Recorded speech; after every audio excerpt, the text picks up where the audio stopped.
All right. Hello, everybody. Welcome to a discussion about translation. Specifically, we're going to talk about the translation of The Way of Edan into Italian by my distinguished guest, the author Abel Montero. But we're going to talk about translation in general, and I have some questions for Abel about the process of translating this. And I think that it's going to lead to some really interesting insights. And since Abel is also an expert on the fantasy scene in Italy, I have some questions about that as well. So we're going to go where we want to go with this discussion, but that's about you can expect at least those topics and possibly more. But I want to greet my guest here first. Abel, how are you doing? Hi, Philip. I'm doing great. I'm really happy. Thank you for having me. I'm really honored because I'm been watching your channel for so long and watching your guests too and enjoying those interviews and your discussions. And it's been kind of a little bit of a dream of mine to be part of this kind of discussion. And sometimes dreams, they too become true. So yeah, thank you so much. I'm Oh, really hyped about it. Absolutely. I'm just so happy you're here, and the honor is mine, really. And you've worked very hard on this translation. This has been something you've been working on for about a year now. Is that right? Yeah, Yeah. yeah. So, Because life happens. yeah. I could have been faster, but it was my first time working with someone else's writing and prose and trying to use all of my expertise with languages and translations. And how, as we'll discuss and discover, it is a really tricky process to try and Yeah. retain the intricacies of someone else's writing and make it digestible in another language and Right. to actually make it work in a language that works in a completely different way. Yeah. So it was challenging. It took me 1 year, and I hope that the rest of the series will come out faster. Yeah. But, yeah, it was a really interesting process, really fulfilling on a professional and also on an artistic level. Yeah, it was great. Oh, I have so many questions for you. And I do want to mention that the release of the Italian edition of The Way of Dan is going to be March 21st. We have decided that it'll be a March 21 release, which is somewhat fitting since The Way of Edan itself came out on March 21st of 2023. So we are kind of, I guess we're honoring that or Yeah, putting a kind of synchronicity to everything. It just it exactly. felt right, I think, right? Yeah, Yeah. So stars align in yeah. 3 years And apart in two different markets. But yeah, yeah, I do also want to inform everyone that there is going to be an original cover for The Way of Edan in Italian, and I'm so excited about this because Abel not only translated the text, but he also created a brand new cover for the Italian edition. Abel, would you mind sharing that cover for? yeah. And we're going to talk a little bit Let's see. about how this cover is going to be a good fit for the Italian market. Your insights into that. We had a little back and forth about whether to just reuse the original cover or what Mhm. we're gonna do. And I want to get your thoughts into that process before we talk about the actual text Yeah. So I translation. wanted to show you just the raw illustration first, Okay, and then the illustration with the typography. beautiful. So this one is the raw illustration, Ah, yes. Okay, that's the front. Yeah. yeah, which takes a specific scene from the third act of the book, Uh-huh. but it is also a little bit tweaked to make it a little bit more bombastic A little more than dramatic. Yeah. what it looks Yeah. on the actual pages. But if you have read the books, you can easily recognize what is going on there. Yeah, I think it's a And scene that is specifically Balnor Pass, which exactly. is, if you've read the book, you probably know this is the Mhm. approach to Balnor Pass. So yeah, brilliant. And you chose a good scene. Honestly, I think that's a great scene for an Thank you so illustration. much. And Yeah. as I was saying, this was a tricky one for me because I have this classic background because I learned in high school. I was attending that kind of school that I don't know if you have something quite similar in the US, which we call it school of arts, generally, that teaches you how to paint classically with pencils and brushes. Uh-huh. And you study ancient paintings, and at the same time, I learned how to fix ancient paintings and to rebuild and Oh, to reconstruct, restore. to Yeah. restore Yeah. them. Yeah, Yeah. my English is failing me, to restore Yeah. classic paintings. So I had this extensive classic background, but I haven't been actually drawing and painting for a bunch of years now. Yeah. And when the necessity and occasion and a chance to make this illustration come to life presented itself, I decided to jump on it and to try and to actually give it a try. And I told myself, if it doesn't work, it doesn't work. If Uh-huh. it takes too much time and it doesn't work, I'll pay someone else to do it. But I asked feedback, and he was really enthusiastic. And I'll let you know I'll let you see the finished product, Yeah, which because is I think you've done a great job with the typography as well. Yeah. this is the full spread Hmm. that has the typography There we and go. the That back and all the that's rest. stunning. Yeah, I love it. Yeah. It was tricky to find the right font and the right color palette for the font, and all the added elements like the metal rings on the backs, Yeah. the back of the typography, and then this texture on the back when you have the blurb and the description, Yeah. and how to place all the various elements. You have that blur by Mark Lawrence near Yeah. the character. So it was quite a lengthy, quite tricky, but also really fulfilling, because when we did the cover reveal on the on socials in Italy, Yeah. that was a really small social brand there, because I started it just to market this one in Italy. Yep. And all Yep. my other translation, it had a ton of interaction, thousands of views, and people really losing their minds. It was really big. I'm really Fantastic. happy Yeah. of the final result. Me too. And I cannot read Italian, but I actually can. I know what this says because I know it's on the back of the book. So I know enough. I know enough. I know Spanish a Yeah, little bit. I know French, and I know Latin. So I can piece together pretty well. Now my yeah. pronunciation is going to be terrible. So I would say La Via di Idan.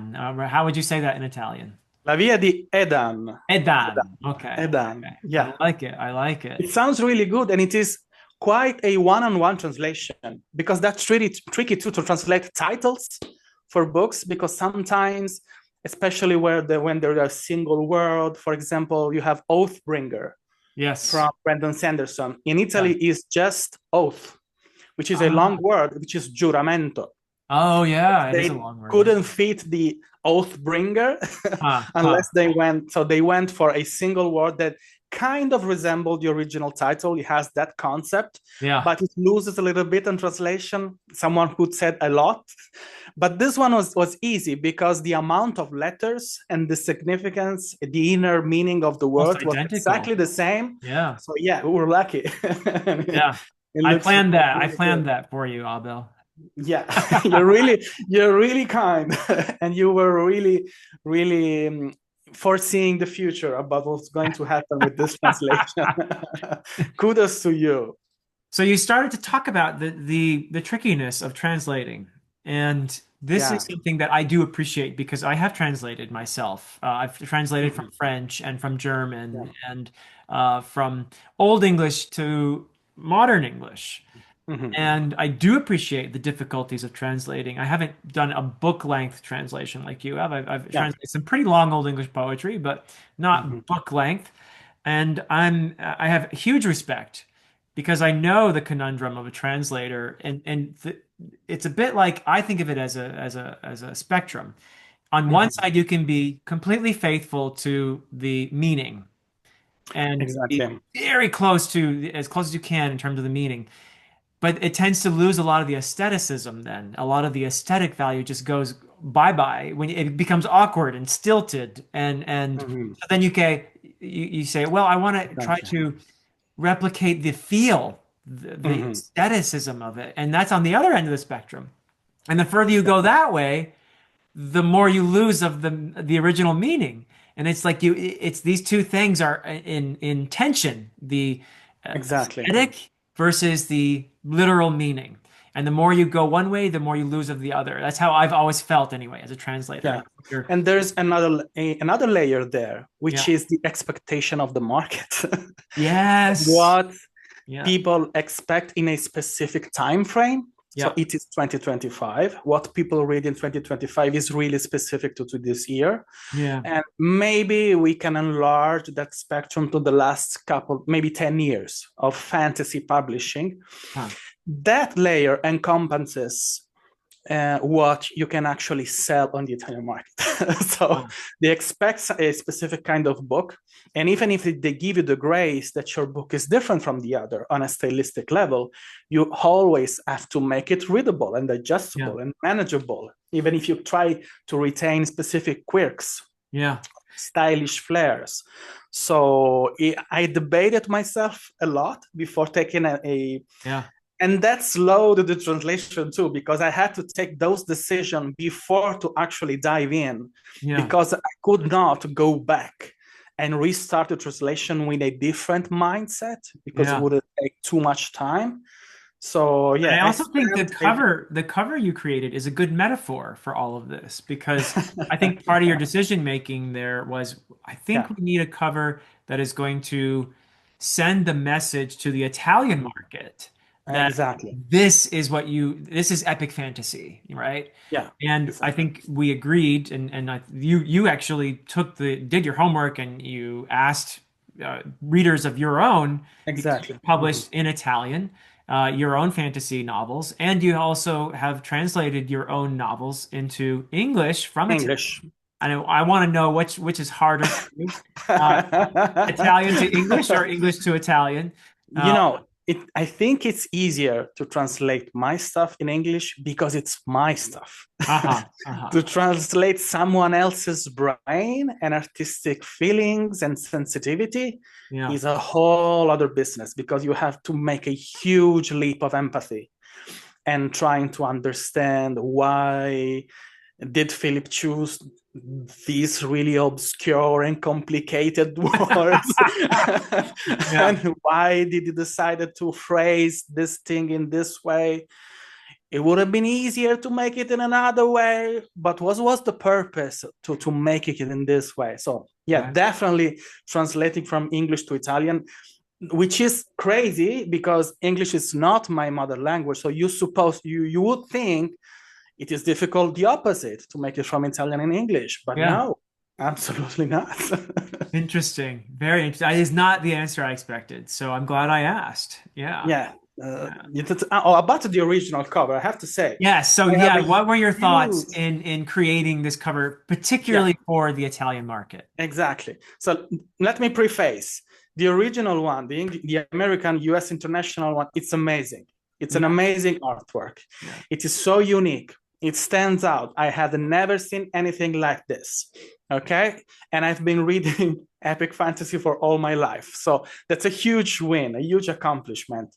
It is so elegant and so atmospheric. It gives you a lot of feelings about the sacred side of the story, the Mhm. religious undertones, all the mysteries around the elves and their powers, Yeah. and it makes it so imposing. So all the style and all the rest. My main concern with the Italian market was that, in truth, it is a much smaller market if Uh-huh. compared to the US one.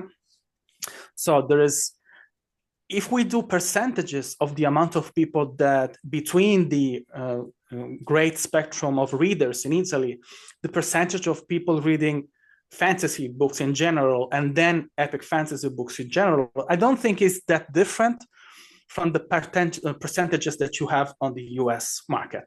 The Okay. fact is that the US market is huge It's compared big. to the Yeah. Italian one, and then encompasses the rest of the world with people reading in English, like myself. I think that 70% of the books I have in my library are in English, and maybe the rest is in Italian, okay? Wow.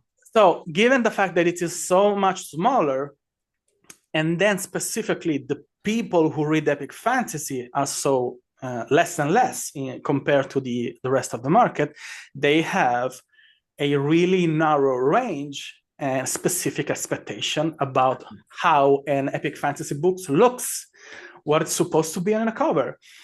And I have no doubt that with a lot of time and effort and communication, they were going to love and appreciate that cover. But I was not sure if at the end we were going to achieve the same kind of appreciation that you had on the US/international market. Yeah. So I decided to go on two separate ways, showing the original cover, and many of the people that I asked, they already knew the book. Some of them already These are had Italian fantasy readers we're talking. Italian fantasy reader. They already were familiar with you, with your channel. They had read the original version and the English version of the book. They were really hyped about the possibility to have an Italian translation. Yeah.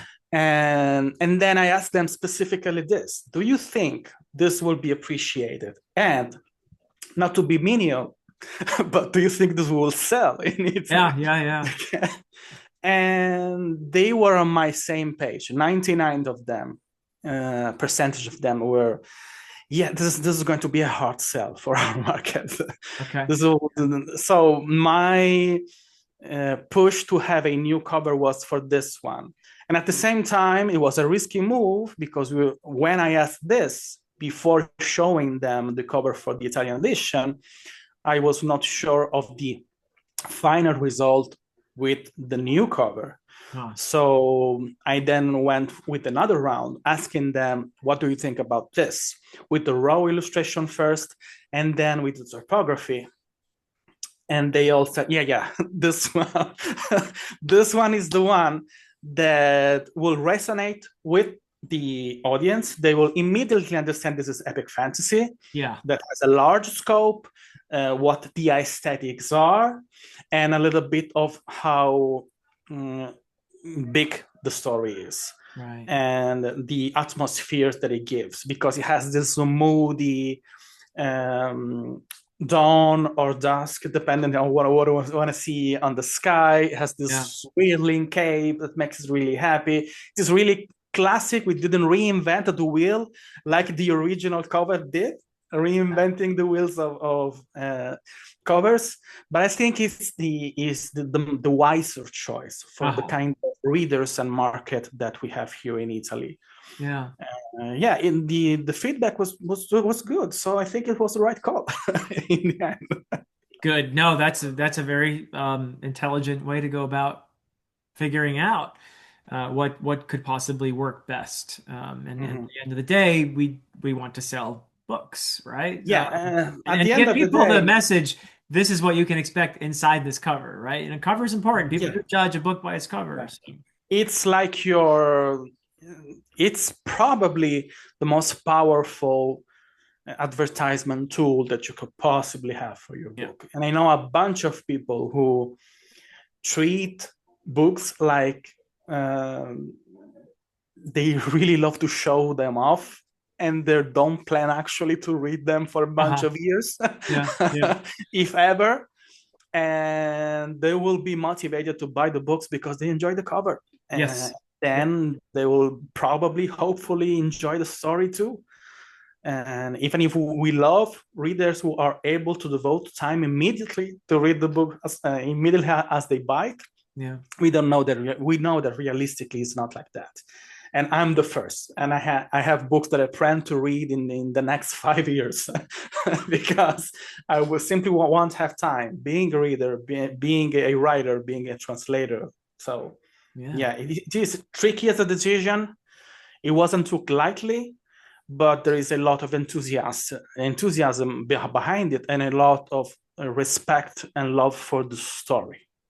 Because I don't know if people know, but I was the one proposing Philip to translate the book. It was my idea. It was because of my love for the story, and I wanted to give it the best chance for success in Italy too. Oh, I so appreciate that, and I'm considering even learning Italian just so I can read it. Be my guest. I can help you. Absolutely. Yeah, no, I think I could actually probably read a good deal of it because I know the original pretty well. That helps. Mhm.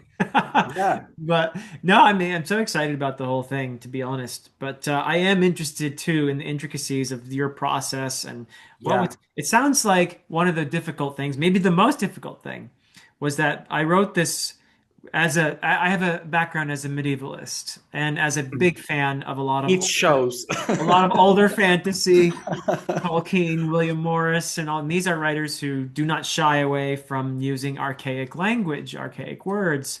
And I think I try to straddle that line between giving the readers a sense that this is not our world, this is an older Mhm. world, right? Giving them that flavor, but also making it accessible, making it readable. Exactly. And I've had a lot of people say I succeeded in doing that because I didn't want to write a book that was so archaic that people would be, what the is this? What is this? This is not readable. But I will freely admit there are archaic words in there, and archaic sentence structure and so on and so forth. So was this one of the biggest challenges for you as a translator into Yeah, there Italian? were definitely You're thinking definitely about, I have to make this accessible for Italian readers, exactly. right? Mhm. Yeah, there were moments, especially at the beginning, when I was approaching, because to, and I'm not speaking for all the translators, okay? If you're translating 20 book a year because you're just a translator, you maybe approach the work in a different way. But I had the luxury to study the book and to approach it on an analytical way with a bunch of time because we didn't have any timeline and any deadline. So I really had the time to research your language and to try and figure out your thought process when creating specific words. And there were moments where I was a little bit discouraged Uh-huh. because I didn't have access and I didn't want to bother you about the same sources that are used to study the language. Oh, you should And feel free I to did my, bother me anytime, really. yeah, I did my own research. And I quickly discovered that a bunch of things are available on the web, interwebs, and a bunch of other things are not readily available there. So to try and understand the origins of a few words, it took me a little bit of time and help from other authors and readers who had access to actually written publication especially in the UK. So Yeah. they were really, really happy. And it didn't took so much time from them. I didn't force them to go in a library to search for anything like that. So that was a little bit tricky, but it was also really, really, really interesting Uh-huh. because Yeah. I found so much, and I can give you a little bit of a bunch of examples about the kind of research that I did. Okay. I have a huge document here with notes and my own glossary and my own translations.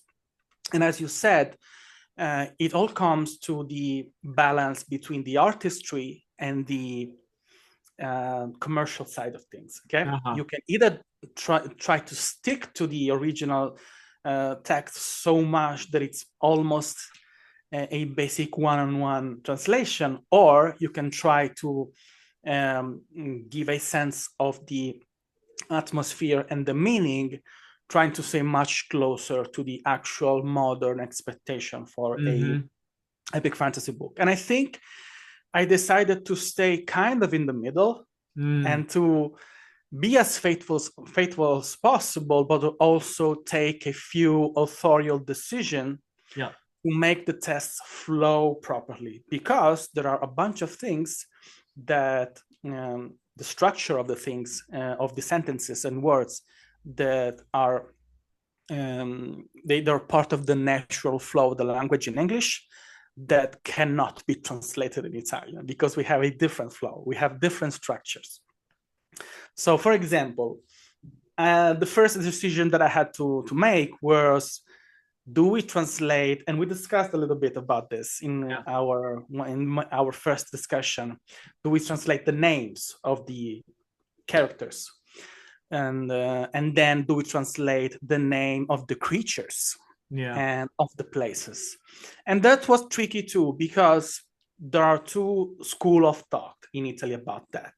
The first one is that you don't really need to translate anything and to leave it as the original, which is the most modern one.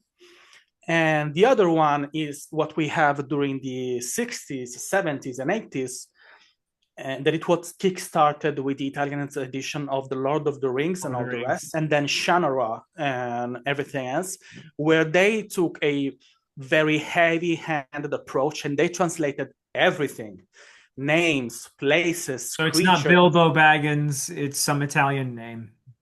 Bilbo is the, I think, Bilbo and Frodo, they remain the one. Oh, okay. But Pippin and all the rest, they're different. Okay. And they kept Aragorn, but it's not Aragorn Longstrider. They translated Longstrider in Italian. Okay, so I didn't want to be that, but I had the feelings that if I took a extremely modern approach, I was going to lose a little bit of the flavor and the way words sounded. So I decided that if the word, the name, the creature was unintelligible for an American reader, I was not going to translate it for an Italian reader. Okay. If the name had some kind of a meaning that was easily grasped by an American reader, I was going to translate it in Italian to make it approachable. I wanted to put the Italian reader in the same shoes as an American reader as much as possible. Okay, so to be specific here, an elf. How did you translate elf? We have a specific word in Italian, which is elfo for the male version or elfa for the female version. Of course, you have gender. But, for example, one of the trickiest, and it is a word that you use just maybe 3 times, which is nightganger. Yeah, nightganger. Come on. Why is that tricky? It is tricky because you can easily translate night in Italian because it is part of our enlarged vocabulary too, night, because we know it is late evening or night in Italian. But ganger, it's archaic. So, and I asked you too, and you gave me clarification. So I decided, just because it's mentioned just a couple of times, and then you call the same creature in a different way in the rest of the book, the puka, that I was going to translate the specific nightganger and then to leave the puka for the rest of the book. Okay. So nightganger became nottelva, which is night, which is notte in Italian. And then I didn't have a word for ganger, which is someone who strides around, which is kind of menacing, is an evil word. And I translated it with beast in Italian, which is belva. Okay. So it became, and I contracted the 2 words in a single one, and it became nottelva. And I can tell you, when early readers were reading that, they said, "This is a beautiful word. How did you came to create this one?" Okay. And I think I retain a little bit, and this kind of process is the same that I had approaching all the rest. For example, the place where they raven, and we will talk about they raven too, because I decided to leave it as that. Okay. Do not translate they raven, because I didn't want to create any kind of confusion. But let's explain it better when we talk about names, okay? Okay. But, for example, he comes from the mark, okay? This is the place when he lives. In Italy, we don't have a specific translation for the meaning, that specific meaning on a geographical level. Because if you translate the mark, we have the marchio, but it is a stamp or a mark you have on the skin or on a surface. So it doesn't have any kind of literal translation. So I went my way and did my research. And the best suggestion that I had about calling a place a mark is when that place becomes a confining place with another place, like a border. Like Denmark. Right. Exactly. Right. And the way I decided to call it is actually the Italian word for border, which is confine. So the place became il confine. Brilliant. Okay? Yeah. And I translated it that way, and it is easy to understand. That gives you the idea that this is pretty far from the rest of civilization, Yeah. and at the same time has a specific significance on the geographical and political grand scheme of things inside the Yeah. novel. Huh. So, and I debated myself because Mark is not as strange of a word in Italian to understand, but the implied meaning was different from Right. the actual meaning of the novel. So you see how slippery of a slope is anytime you have to take this kind of decision. I'd say Another you made a thing, good decision. Yeah. You have thank a, you so you much. actually, so we used the map that Jack Shepard drew, but you've put Italian names Yeah, yeah, in where appropriate, left some as is.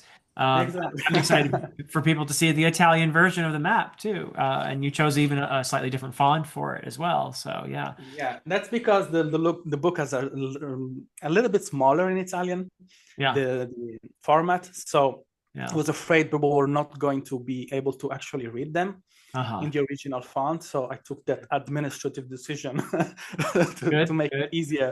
For Yeah. example, another one, the elf sleep. You have this Yes. thing in English to merge two words with the dash. It doesn't exist in Italy. Either you have a word which is completed, but it is composed by two one, like the Huh. one that I invented for Night Ganger, or you have Compound to word. separate words. Okay. Yeah. Okay. So I decided to go in a very easy way, which is elf sleep. In Italian, you have to change the position of the word. So it became sonno, which is sleep. And elf, I had to select the Italian word that makes that sleeping a noun in a different way and an action and a state. So I could not keep just elf, but the Italian word for things that are related to elves. So in Italian is sonno elfico, and Huh. elfico means about elves. Ah, So okay. it's the sleep about the elves, or of the elf, or belonging to the elves. Yes. Okay. Okay. And for example, Elf Duola. Oh, That was yes. I'm sure hard. you love that one. That was hard. Philip, why? Why, Philip? That was hard. And I found, and I think I got the right definition. Digging and dinging, I found that dual is a word to say either man in an archaic way Uh-huh. or an heretic in an archaic way.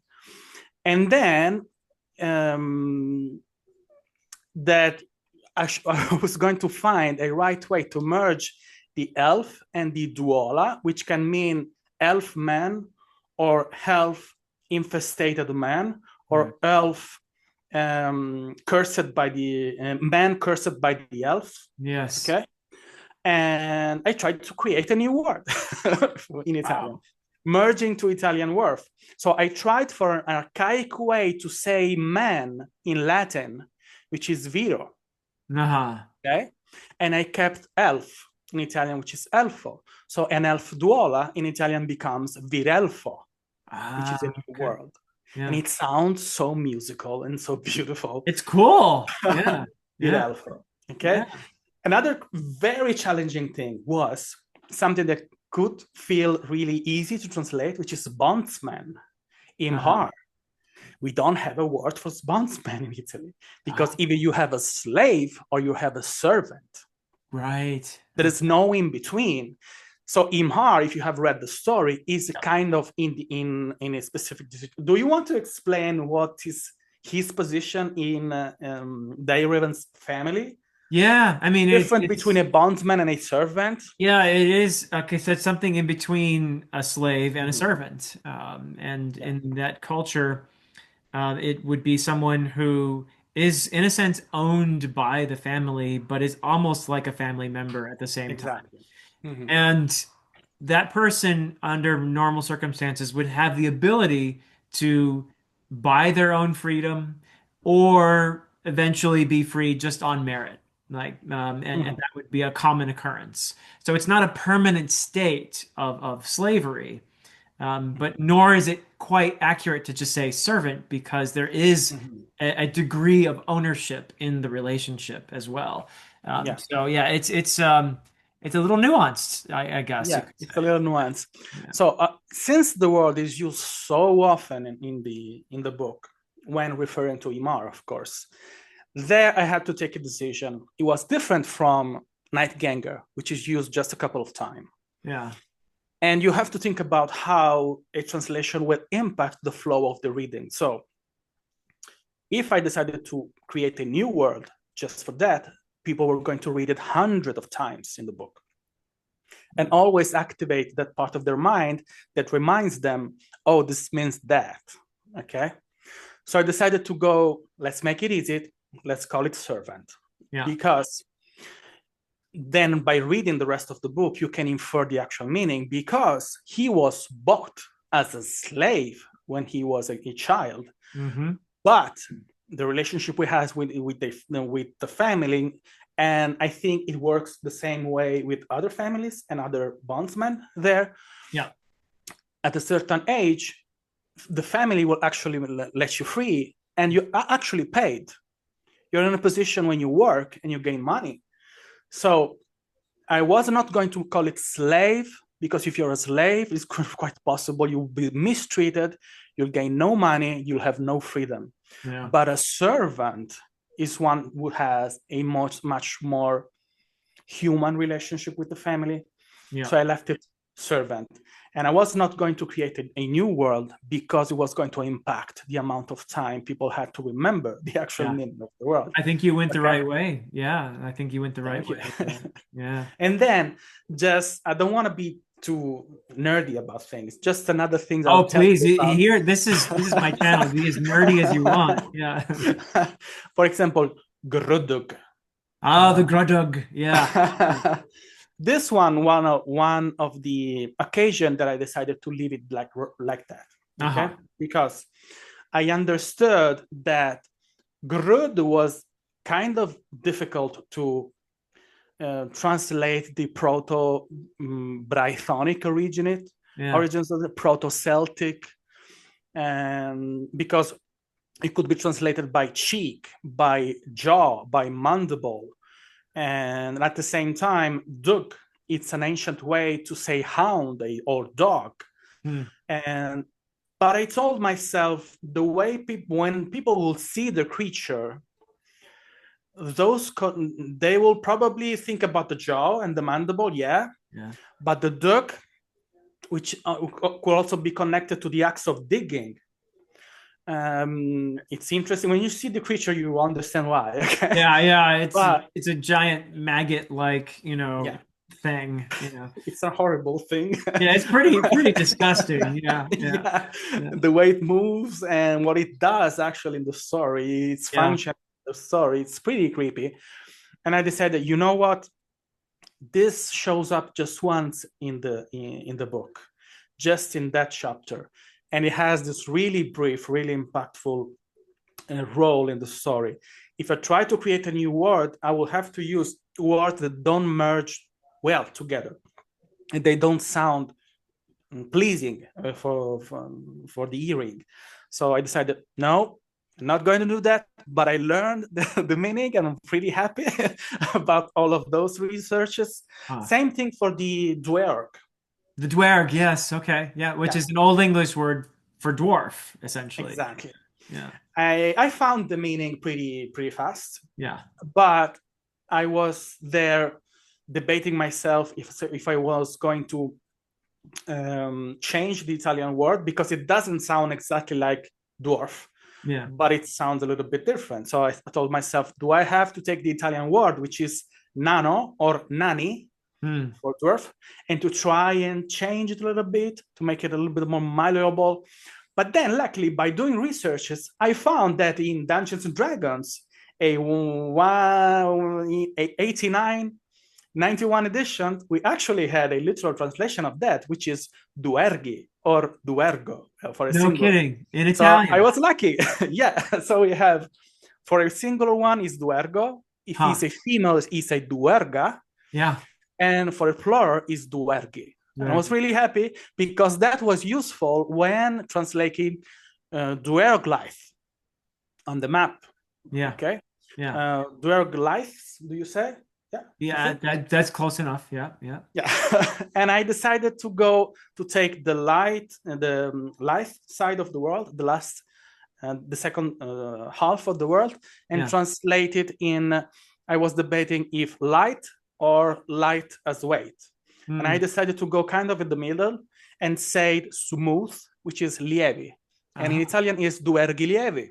Oh, nice. It Okay. sounds nice. Yeah. And then I had to decide how to say the name of the places that remained the way they were, uh, unless we were talking about the seas, because I decided to translate the seas. So Okay. Sundering Seas was splitted sea in Italian, which is mare diviso. The wild Okay. lands, they became the Paradiso. savage Uh-huh. lands, which Yeah. is terre selvagge. The iron wood, because it became forest of iron, become bosco di ferro. Oh, cool. But Huh. when talking about the place where you live, so if you're American, you come from the America, I called you American. Yeah. If you come from Andumae or Riorde and you say or Torlond, you call them Torlonders. Okay. Yes. Yeah. In Italy, I left Torlond the way it is, and the same with the names of the other places, because I didn't think there was an immediate translation in the name of the place, Yeah. either for the US or the Italian readers. But then I had to adapt that way when you call a person coming from that place, for example, from Torlonders to Torlondesi, or Uh-huh. Ondunic to Ondunico, Nice. Caergilis to Caergilesi, okay, Adanese to Adanesi. Yeah. Okay, that was pretty easy, but it was really nice. Good. I like the sound of all of those. And Yeah. that's the trickery about the most literal side of things. Okay. Hmm. Then the actual meat and bones of the translation was to Yeah. try and translate to the prose. Okay, the actual story of it. Yes. And And there's one replicate the thing, feel of it and all that. Yeah. yeah, well, there's one thing that makes a huge difference in the way um, Italian sentences and American sentences work, which is Mhm. the subject, the people doing the thing in the sentence. Right. In Italy, you can actually infer the subject doing the things Yep. without actually writing it. Right. From In the English, verb you have to endings. say, Yeah. Yeah. yeah, you can say, Philip reads a book. Right. But in Italian, you can actually say just reads the book Right. without Philip or he or her, Yeah. if you have enough context in the sentence. Right. So that makes all the difference in the world in the way you Yeah. organize the sentences, because the ripple effects on the rest of the sentence are huge. Yeah. And because in Italian, we are hard pressed to try to avoid to be repetitive. So the more times you use a word in a sentence, the poorer the writing. Okay. Huh. Huh. To a degree, that works in English too. But by nature of the language, you cannot avoid to be repetitive about he, Yeah. her, she, hers. And that was a big conundrum for writing my books to English, because my sentence structure was completely different. Huh. So I had to make peace with the fact that by nature of the book, it was going to be much more repetitive of the Italian edition. And at the same time, being stubborn and try to find the trickeries and dance around that to make it smooth for me. Okay. Yeah. Because I was going to die inside being that repetitive for that kind of, I really hated it. So that posed a little bit of a challenge for me when translating your book, for example, Uh-huh. because I'll give you an example of a thing you do that not many other authors do, Okay. or analyzing the way structure sentences. For example, he darted toward the wooden gate, Hmm. which was still tied close with a rope. And attention on rope, because in the next sentence, as you say, when he untied the rope and ran inside the pen, a flock of crows beat their wings and took to the air. And the thing goes. Using the same word 2 times in the same line in Italian will be a red pen on the pages. Yeah. You cannot do that. You cannot say rope and rope the same time. And be careful. This is a specific stylistic quirk. You use it everywhere in the book. So the last one of the things being subjected to the action, you use it at the beginning of the next sentences because it makes the other half of the action, and it continues the action. Okay. Right. I cannot do that in Italian. As I told you, it doesn't sound right because we're being harder training to do it. So what I think what I do in Italian is to put a semicolon, and it sounds, for example, he ran to the pen, closed with a rope, semicolon, which was still tied. Okay, because the rope was still tied. Right. And I don't have to repeat rope. And I had to use that kind of mindset thousands of times in the book. Yeah. And the consequence is that sentences are a little bit longer here.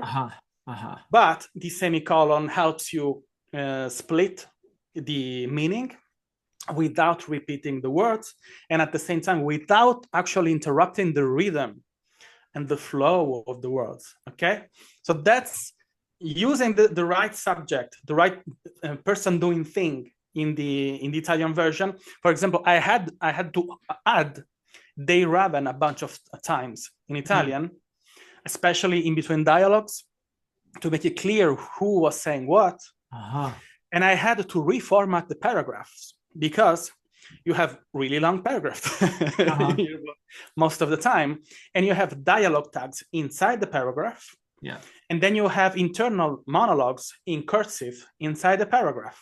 Right. And you cannot do that in Italian. So I had to split this paragraph and then have the dialogue in a independent paragraph. Okay. And then having the internal monologue in another place, in another position. It's still italicized. We say italics. Yeah, yeah. Sorry, italicized. Yeah, we don't do that in Italian. I would imagine that in Italy you don't say italicized, right? Yeah. And then, so it either on the aesthetic side of things, visually, the novel has a different look. The words, they don't look just different because they're in another language, but they are in a different position. Yeah. The distribution of the paragraph in Italian is much, much lighter, and it's much, much faster in the way they're positioned, because, you know, the longer the paragraph, the slower it will be to read. Right. Because it becomes closer and closer to a wall of words. Right. And I know that was intentional. I have no doubt about that, for the way the information are conveyed and the kind of story that it is. It's just a slow burn. It's very well paced. It's very deliberate in the way characters and things happens. Yeah. But there was no way to make that actually work because one of the, and that was really useful for me for the early feedback, when a bunch of readers told me, why are paragraphs so long? What is happening here? Why don't you go and create another one? Just put a dot there, and a stop, a full stop, and go and start another one. So that was me debating how close I was going to stay to stick to the original one and then create a viable and digestible translation for the Italian one. And another thing is that I had to, and this is a nuance that I think will make the novel much more appreciated to the Italian market too. For example, while reading the Italian version of Assassin Apprentice by Robin Hobb, I found a few things because I had read the English edition. So I was curious to see how they adapted the names and the dialogues and all the rest. One thing that you have in English is that you has two meanings. Right. It is either you or a group of people. In Italian, we have two words for that. One is for a single and one is for the plural, which is tu for one person, or voi, which is for a group of person. Right. So that's pretty easy to infer what that means while reading English when it is referring to a person or a group of person. it is trickier where someone is talking to a person where it's part of a group. Yeah. So, that's kind of mind-bendy there. So, but the Italian version of you has another meaning, another usage. Right. In ancient times, when you were speaking to someone that you highly respect, Yep. maybe a noble person, you didn't use tu as a person. You called it with voi, which is the plural Right. for More you, respectful. Yeah. more respectful. Yeah. And I used it in the conversation between the queen and Sicora, Uh-huh. and between Sicora and her brother. Uh-huh. There were a little bit of nuances there. Yeah. So in the Italian edition of A Senses Apprentice, they used tu, the singular one, without that aura of respect and deference for all the dialogues. Huh. Even when Fitz is talking to the king, Yeah. he calls it tu, you, in a very colloquial way. Yeah. Huh. And I told myself, this is wrong. This was because in English it's just you. Yeah. Okay? We used to, by the way, we used to have thou and you, and thou Exactly. was the informal. It's just like two, Exactly. and Exactly. we lost it, And unfortunately. you lost it. While So while I I had to, interrupted you as well, I'll let you finish, but I wanted to tell you, yeah, yeah. I'm burning to tell you this. There's a scene you're gonna love translating in The Prophet of Edan, Uh-huh. where one character is teaching another character a language, and in the language being taught, there are four different ways to say you, and Oh, come on. they all have different levels You're of making me formality. sweat. This is going to. I felt a ripple in the forest. So- Yeah, so- and there's a Thank you whole so much, explanation. And the Philip. one character who's learning, he's like, "Well, what do they all mean? What are they for?" And so the whole Okay. dialogue is, "Okay, this is when you use Yeah. this one. This is when you use this Uh-huh. one." You know. Mhm. So yeah, good luck with that. Yeah. Imagine that in Japan, there are, I think, 6 or 7 ways to say I. Yeah, And yeah, the same thing goes for you and all the rest. So as I was saying, there I had to take a decision. So how do a queen addresses a queen incoming like her? yeah. Or in reverse, how does Siquara address the queen? At the same time, how does Siquara addresses her brother? And how does her brother addresses Siquara? Right. So specifically for the queen and Siquara, I decided that the queen was going to call her you just in a friendly way, like tu, Hmm. using the single one, Right. because she's older, because she's the queen, and because she has this really nuanced position when she is a bit of maternal with her, Yeah. even if we know that queens in that kingdom, they renounce any kind of uh, personal relationship. Familial They're ties. supposed not to love anyone. They have to love the whole country, Right. all the people, but not specifically single people. Right. So I decided to retain a little bit of warmness in the way she talked to Sikora, because the feeling of the dialogue was that one, that she was warm with her without being overtly, open to her or Yep. Yep. too expansive. Okay. But Sikora was going to address her with the voi, with the plural of you, because of the respect, because of her Respect. position, and because of the admiration that she has for this woman. Yeah. This was even more trickier for the conversation between Sikora and her And brother. her brother. Yeah. So I decided to keep Sikora referring to her brother to remind him of the relationship, and because she didn't want to belittle him, because he had conflicted feelings about her becoming queen. Yeah. So she was calling him tu in the Yeah. singular, Yeah. and in reverse, having his brother call her voi, Yeah. with this reverence for a queen, unless There's a until the distance last. there. Yeah. Yeah, there's this distance that he is stubborn, and he wants to underline the fact that Yeah. she left them. She Yeah. became this promised queen, Huh. and he uses dialogues about the children's too are afraid about you. Yeah. My wife, she came in turn with this, but and all the rest. Yeah. So I kept this different position. So her having the right to call it as a peasant, and call him as a less important person, but refusing to do that. Yeah. And trying to keep a closer relationship with him, trying to not to hurt his feelings. And because she still, in spite of herself, she still harbors warm feelings about her brother. She still loves her very much, even if she knows that she's going to renounce completely to that when she becomes queen. And him retaining this stubborn separation between them, calling her Voy, like thou, okay, in that way.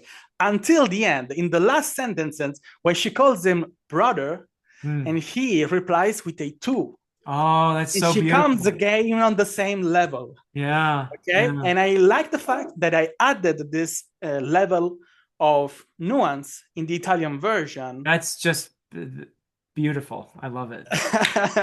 And I'm really proud of the result. Yeah. Because this is a little bit of the author myself trying to elevate the mere literal translation to make it sound, to infer a little bit of a nuance that could have been lost in the original text and in the translation. I have to say, bellissimo. Yeah. Bellissimo. Very good. Yeah. Thank you so much. Yeah. And I did this really steep, really hard curve of learning in the first bunch of chapters. And then I had to take another decision, which was the length of the sentences. And there I had help with my editor. This usually doesn't happen. So usually you have the translator that does everything. And then you have proofreaders, okay, catching typos and all the rest. Here, I decided to treat the book like it was my book. And I went to have an added layer of revision with an actual editor in Italy. Wow. Working on it, free, because she loves me. Okay? Oh boy, she must love because, you. Yeah. Yeah. And because she knew she was going to like the book. She hadn't read the original version. Oh, okay. She was able to read it in English, but she didn't want to. Because she was lazy about it. Yeah. And said, okay, that's a good chance to read it in Italian. And being an editor, she was going to, she had a really aggressive approach to the text and saying, this sentence is redundant. This is too long.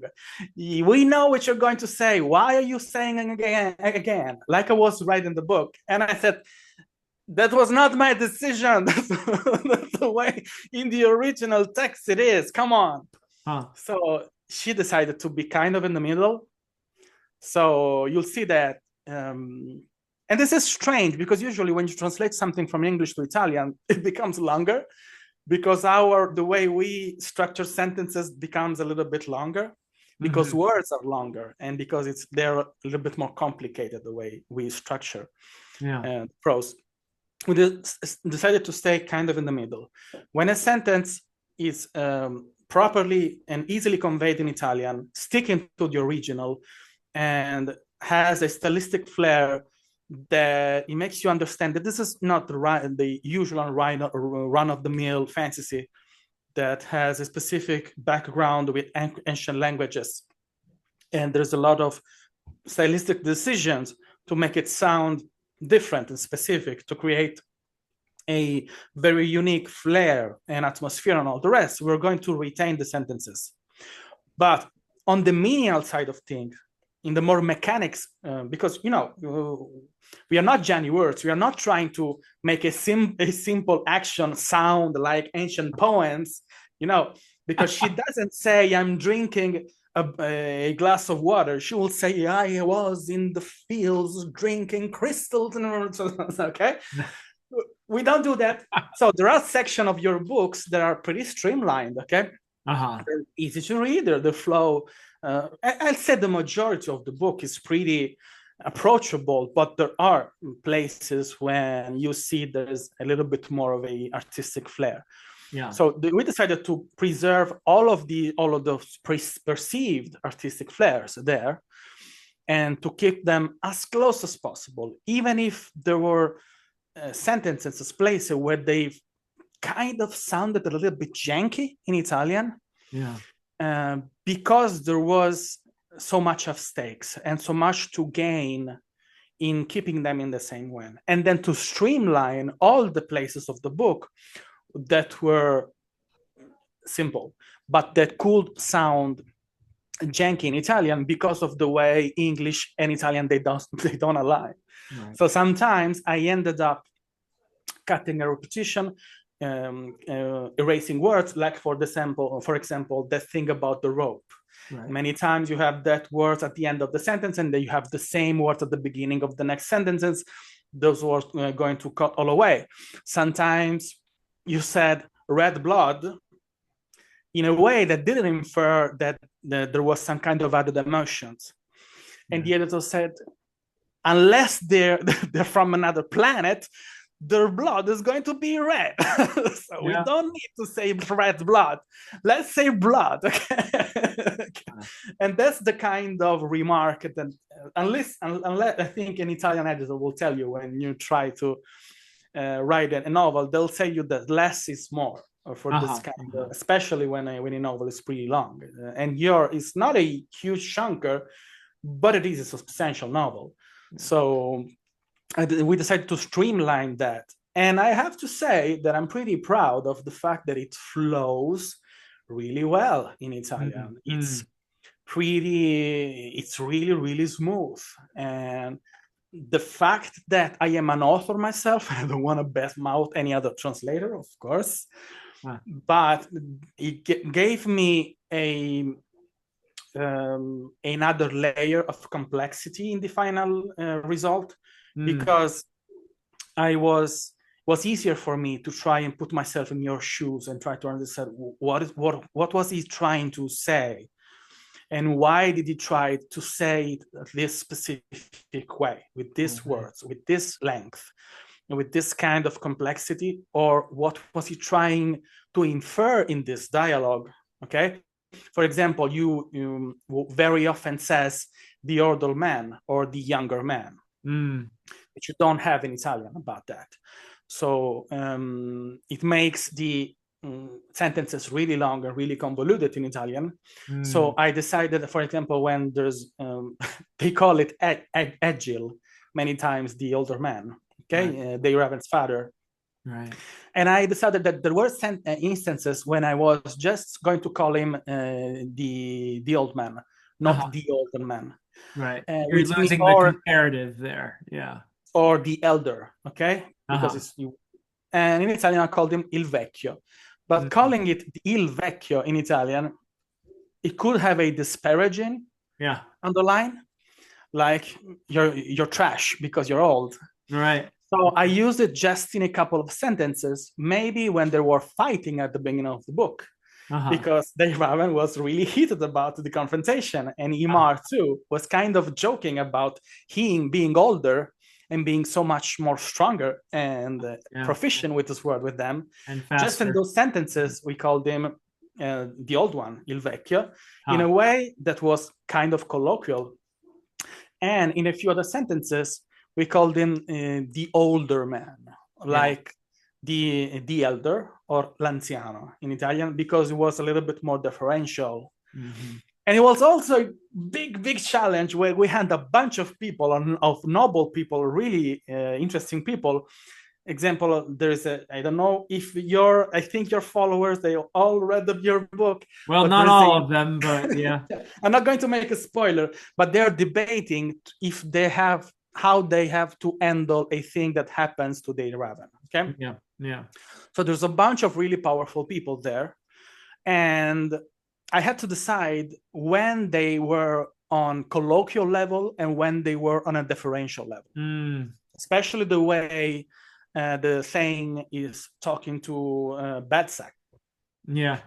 And the way Bagsack talked to the others. The priest. So Bagsack, even if he's a lower level priest, okay? If compared to the others, I decided to make it really proud of himself, calling all the others with the personal you, like they're all lower level, okay?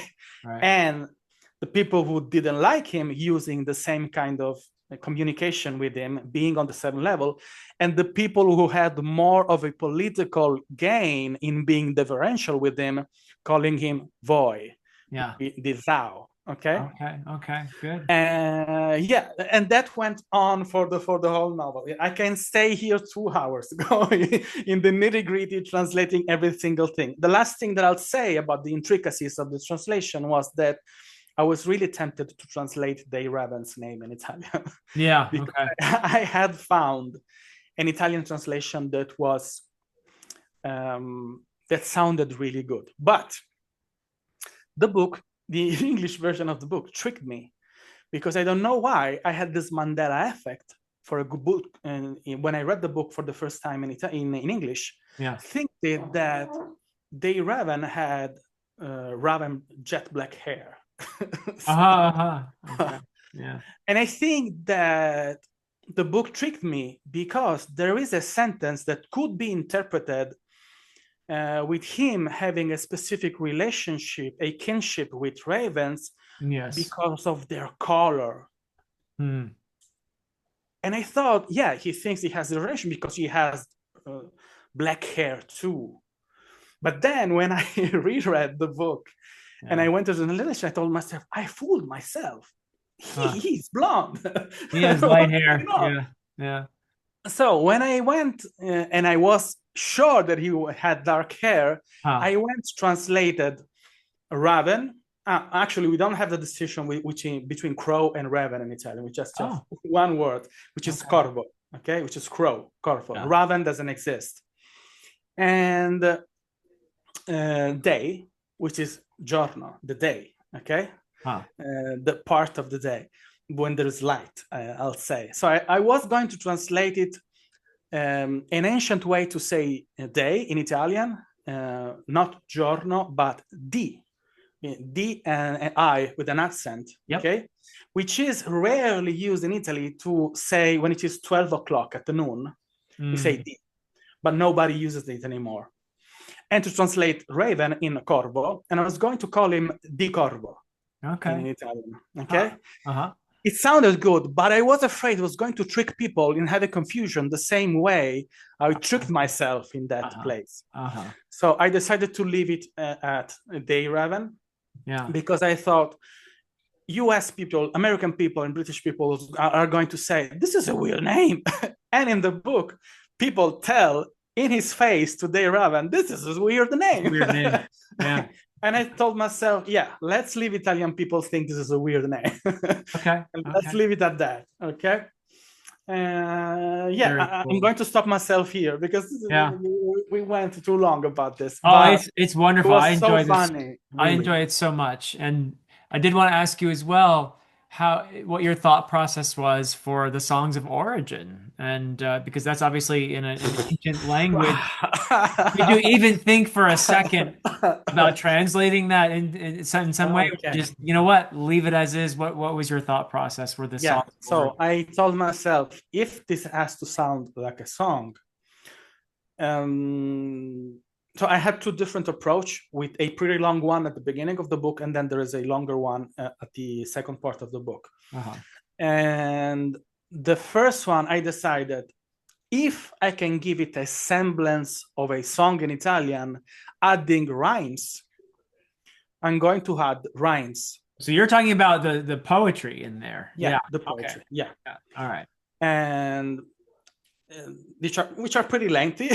There are a couple chunky poems in Yeah. there. No, they're based on Old English. Yeah, Yeah. they alliterate. You were saying about their language, the magical language. No, I left it at that. Magic language, you left it alone. No, I not even for a split second I thought to translate them. No, no, no, no. Okay. Englishmen will not understand that. No. American people will not understand that. So So that was even clear. people in the novel don't understand that. Right. Okay, So, but for the poetry, that's actually a more interesting question. So yeah, yeah, what for was the your process? poetry, I went trying to streamline a few things. If I was going to retain the meaning of the sentence, that at the same time add a and the word that could become a sentence in a structure. We say in Italy, we call them, I don't know how to translate in English, terzetto o quartetto, which is a group of 3 sentences or a group of 4 sentences. Yeah, yeah. Italian that it's used for poems and for songs. We have So tercet, and then that those words exist. Yeah. yeah, exactly. Well, we're lucky. So if I were going to find an easy way without scrambling too much the sentences and gaining a few rhymes there, I was going to do that. And for the first one, I was able to do it. Uh-huh. And for the second one, no. So the first one has a couple of rhymes there that gives you a flow of a more sing and song thing. Yeah. The other one, because of the inner meaning, because it's so tragic, I left it that way without adding any kind of rhymes, because I thought this is too much of a hassle, and I think it's going to change the perception of what's going to happen in that poem. Yeah. And I want to leave it like that, as heavy and tragic and and bloody as it It is makes sense. in Yeah. the original one. Yeah. So I think that it's a balancing act. Yeah. You have to balance the artistic drive. You have to balance the more practical side of things that are actually that can be translated or cannot be translated, Yep. and Yep. to come up with easy and interesting and creative decisions. And at the same time, you have to deal with the fact that this is going to be hopefully be read by thousands of people, Yeah. and we want them to understand what's going on.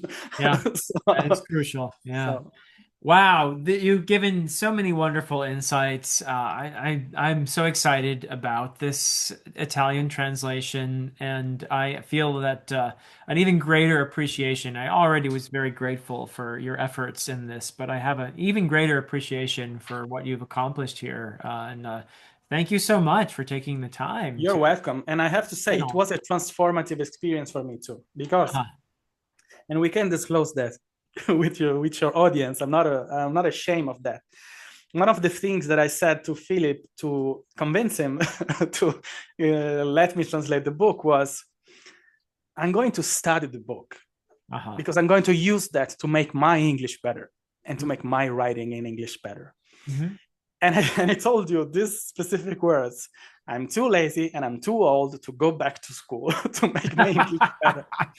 And I will use this book as an excuse to dive deep in the intricacies and the details and the inner workings of your language, Mm. and to try to steal whatever I can to make my writing sound and read better. Mm. So it was difficult. It was kind of painful at times, but it never failed to be interesting and riveting and stimulating and really firing in that part of my mind that it's all about creativity. And I think I came back at the end of this really long year as a better author in English. Ah. And I'm seeing this in my translation of my second book in English, when I have so less doubts and questions.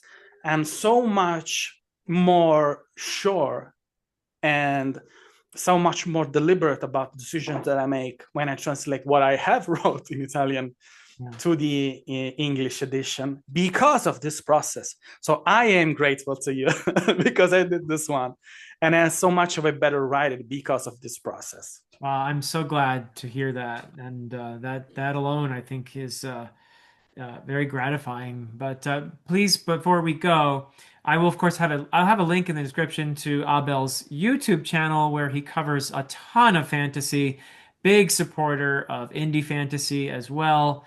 So it's definitely a channel you should be checking out. And Abel, please, before we go, tell us the name of your series that you are translating into English. And I if can you do have a better. copy with you, please. Yep, The Crimson Fire. There's book Okay, one. this is the first one. It's The Crimson Fire, and the series is called The Memories of Kenjir. Yep. And it was planned to be a trilogy, but Uh-oh. it could become a quartet. I'm trying really hard to stick to a trilogy because I love trilogies, but a few things could make the third novel so long that we have limits, because I'm printing with Amazon. I have limits of what I can I can cram in a 550 pages hardcover, Yeah. which is my favorite format, of course.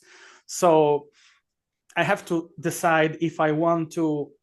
So it's too much for a single book. It's not enough for two. So I have to work and make the story work in two books. I have to think really hard on what I want to do, if it has to become a 4-book series. If it has to stick to a 3-story, I am afraid it's going to be a little bit rushed in a few things. Uh-huh.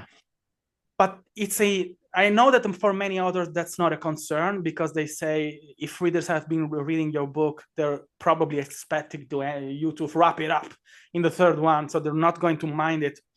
But at the same time, I want to be honest. I want to give them the best of the stories as possible. Yeah. So if I manage to stick to a trilogy, it's because I had this explosion in my mind that cleared up all my doubts, and I went to have a really imaginative way to close it in 3 books. Huh. But it will probably be in 4, and it would take me at least other 3 years of works. Well, So you the have book to is, listen to the story. You do have a release though for your second. That yeah, is, it's yeah. going to come out April 29, 2026. The first one was April 29, 2025. So exactly 1 year after, it will be in hardcover, paperback, and ebooks. And I am in the early stages of producing the audiobook for the first book. Ooh.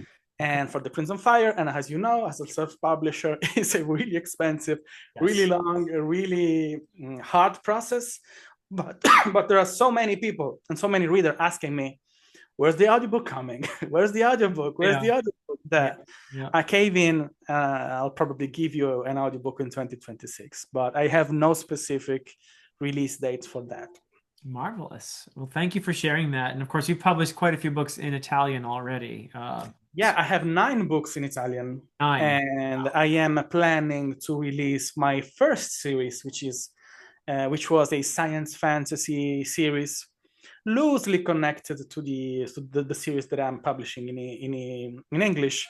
Okay. I went. That was the first thing that I published in Italian.